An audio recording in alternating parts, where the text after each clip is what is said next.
from here to there. Oh, I'll never get this all the way over. The Egyptian pyramids are one of the architectural wonders of the world. The largest pyramid is several hundred feet high, built of thousands of stone blocks weighing several tons each, all of them precisely fitted together. Yet the huge structure was built entirely by hand. The massive stone blocks were moved from the quarries here to the building site there, over 20 miles away. Again, completely by hand. The building of the pyramids was a great accomplishment, but it included a great price. It is estimated that thousands of workers died in the building of each pyramid. Today, industry has its own share of building marvels. In building and operating a modern plant, we face the same basic problems the Egyptians did. How to move things from here to there. We have developed all kinds of tools and machines to help us with this important job. Trucks, trains, cranes, forklifts, winches, and many more. But despite all of these new tools, the most important means for moving things from here to there is still the individual. Even the most automated industries require at some time that materials be moved by hand. Today's workmen are a lot better off than those unfortunate pyramid builders, but they still face some of the same hazards. 25% of all industrial accidents are caused by improper handling of materials. And some of those accidents are fatal. Hey, my back is killing me. Well, maybe it's the other way around. Have you thought about that? What do you mean? Well, I've been watching you lift these boxes, Richard. It seems to me you're bending your back over too much. My back bend? What difference does that make? Well, it makes a lot of difference, Richard. It's a matter of knowing how to use a tool. Now, in this case, the tool is your own body. Now, let me show you something. You see the way these boxes are stacked? Well, the bones in your back are stacked about the same way. As long as they're straight, they're fairly stable and strong. But when you bend your back, the bones become unstable and weak. So if you should pick up something with your back bent that's really heavy, you're likely to hurt yourself seriously. Well, I never really thought about moving things. Just wanted to get the job done. Yeah, I know, but the best way to do any job, Richard, is to first think about what you're going to do, and then think about the safest way you can possibly do it, okay? Let's go get some coffee, take a break, because there's a lot more boxes you got to handle today, buddy. The first step in planning a move is to consider the type of materials involved. Should you be wearing some kind of special protection in the event of a spill? Is the material flammable or toxic? Where can it be safely stored? The second step is to consider the size, shape, and weight of what you're going to move. Do you need help in carrying it? Does it have any rough edges or exposed nails? Do you need some special equipment like a hand cart? The third step in planning a move is to check the route you intend to take. Are there any trip hazards that should be removed? Are there any people who may get in your way, or you in theirs? Have you cleared the area where you intend to place the item?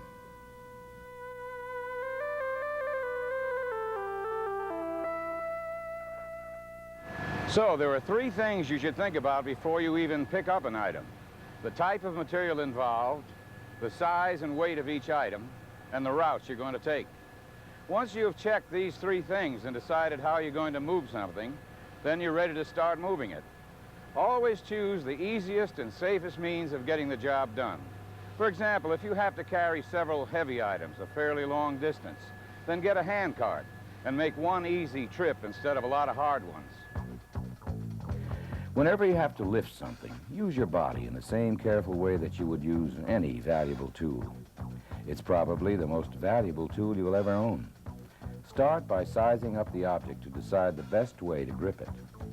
Keep your back straight. It's the weakest part of your body. Tucking in your chin will help you keep your back straight.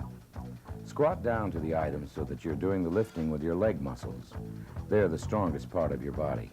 Get as close to the item as possible, and this will give you the best leverage. Grip the item with your whole hand, not just the tips of your fingers. Then pick it up smoothly. Don't jerk it. When carrying the item, always turn your feet in the direction you want to go. Don't twist your body. The momentum of the weight can pull muscles if you twist your body suddenly. Try to keep the weight centered while you're carrying it. Don't change your grip while carrying it. If you must change your grip, rest the item on something. When you put the item down, again, bend your knees and do the work with your strong legs and not your weaker back. Of course, these are just common sense rules. But you may tend to forget them. They're easy to forget when you're tired or when you get in a hurry. And believe me, that's when accidents really happen. Remember these simple steps when you have to lift and carry anything. Size up the object for the best grip. Keep your back straight and your chin tucked in. Bend your knees and do the work with your legs. Get close to the item. Grip it with your whole hand. Pick it up smoothly. Always turn with your feet. Don't change your grip in mid-carry. Keep the weight centered. And bend your knees and use your legs to set the item down.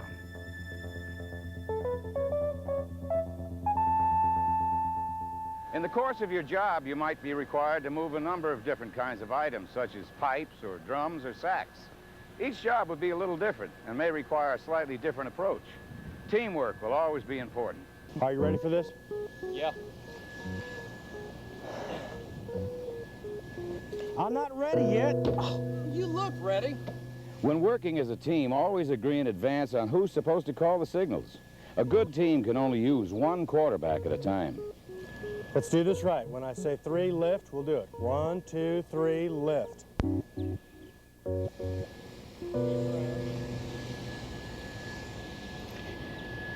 Did you notice that those two guys were about the same size? Well, that helps, since it means their hands will be at about the same height.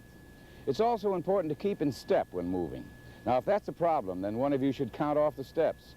That's particularly true when several of you are moving a long item, like a pipe. Finally, although we assume that you checked your route before you started, make sure that you can see where you're going. There may be a feeling of accomplishment in moving large, lightweight objects by yourself. But if it blocks your view of where you're going, you should get help. Always get help when you need it. Let one person in the team call the signals. Keep in step. Watch where you're going. You may be faced with some moving problems that the pyramid builders never even had to deal with. Moving round objects, like these storage drums, for instance. Now, I can demonstrate with this one because I know it's empty. Whatever you do, don't ever try to roll a drum on its rim. One slip and you can lose control of the drum completely. Now, you can turn the drum over on its side and then roll it. But be sure to check the contents of the drum and check the seal to make sure that it's safe to roll. And another thing, don't ever roll a drum down an incline or anywhere where you're likely to lose control of the drum. Never get in front of the drum when you're rolling it. Also, remember to roll the drum from the top, not the edges. If you have your hand on the edge of the moving drum, you may bang your hand against something. Now, this rule applies anytime you pass through a doorway, whether you're rolling a drum, carrying a box, or pushing a hand truck. Watch where your hands are. Banging your knuckles is painful, and it may cause you to lose control of your load and suffer a serious injury. Another item that requires special handling is pressurized cylinders. The key word here is pressurized. The contents of any one of these cylinders can be extremely dangerous just because of the great pressures. Now, in the case of flammable or toxic gases, the danger is even greater. Never move one of these cylinders unless the safety top is on it. The top protects the valve. If you drop one of these without the top on it, the valve may break off and you'll be standing next to a jet-propelled bomb. Also, don't roll these cylinders like you might a drum. Get an appropriate hand cart and use it to move all such cylinders.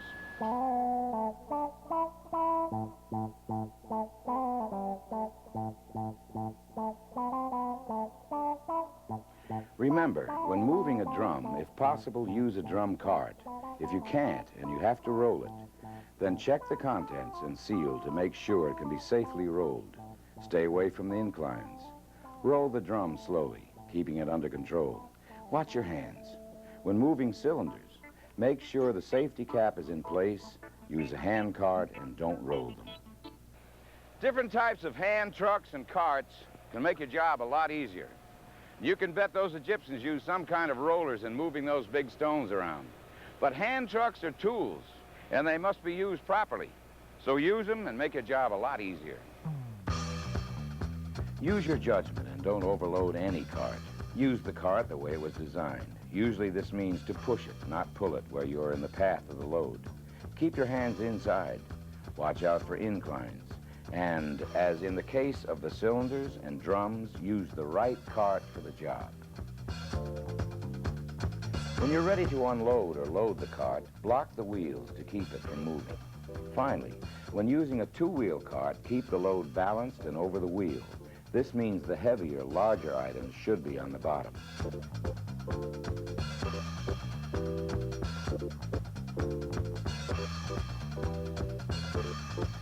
Just as you anchor the wheels on a hand truck, you should anchor the bridge plate on a truck or railroad car before you start loading or unloading it.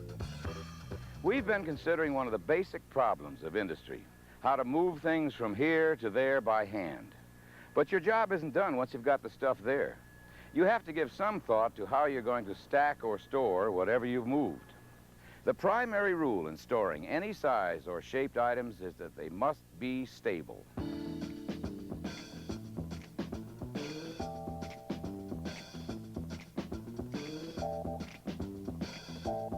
You need a firm, level base to stack items on.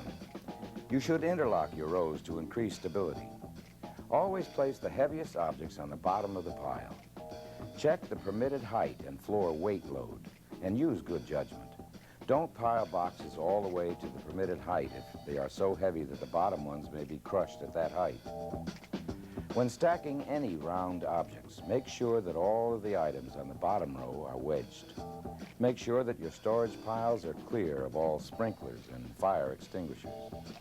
When stacking bags or sacks, interlock the rows and use glue or cardboard between rows to prevent slipping. Finally, always remember the basic principles of safe lifting, like these gloves, for instance. Don't forget them just because the job is almost done. Those principles can be adapted to all types of lifting. Well, this sack, for example, it can be upended by squatting with your back straight, grasping one end and walking forward, and then turn the sack in the direction you want to go. Now, if you need some help, ask for it. Hey, Richard, come here a minute, will you? Now, lift when I count 3, Richard. 1, 2, 3, lift. Very good, very good. That wasn't bad, was it? Remember the basic rules in using a hand truck? Use the right cart for the job, and don't overload it. Use it the way it was designed. Keep your hands inside. Watch out for inclines. Block the wheels when loading or unloading. And when you get to where you're going, there's a similar set of common sense rules for storing things. Plan a stable pile. Start with a firm, level base. Interlock your rows. Put heaviest objects on the bottom. Check permitted height and floor weight. For round items, wedge the bottom row. Keep clear of fire extinguishers and sprinklers. For sacks, interlock rows and stabilize with cardboard. Did you see that game last night, Rick? I sure did. I think we will. I never saw a call like that. Hi, Bill. Well, Richard, I guess it's about quitting time for you, isn't it? Sure is. You know, as much lifting as I've been doing today, I ought to turn all over, but I feel pretty good. Yeah, but there's one big difference, Richard. Today, you were lifting things correctly. It makes a difference. You know, there's no reason for your job to be unpleasant or dangerous. The simple tasks of moving things from here to there are the most basic and essential jobs in industry. There's no reason for that kind of work to be the source of 25% of all industrial accidents. If you follow the guidelines you've just seen, you'll make it to quitting time safely. It's up to you.